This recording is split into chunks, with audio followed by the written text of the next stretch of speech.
when we face troubles, we must ask ourselves, how is it that we can find both peace and rest?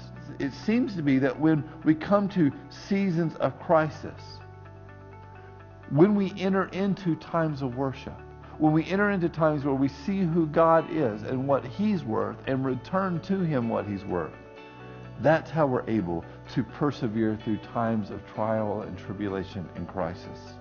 Worship itself is the act of ascribing ultimate value to something that engages all that we are.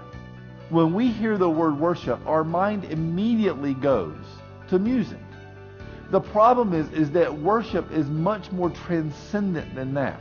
Worship is about the engagement of all that we are. It's not a stylistic choice. It's not a music choice. It's not a song lyric. Worship is about acknowledging what we put ultimate worth on, and then that thing which we put ultimate worth on, engaging all that we are and transforming us. Worship is from the Old English word, worth-ship.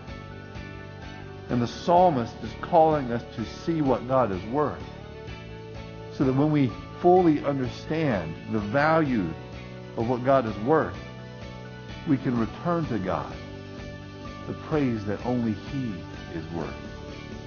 It's why the gospel is the only hope of bringing people together. We live in a partisan society unlike anything we've ever experienced. The only hope of bringing the people of God together is the gospel.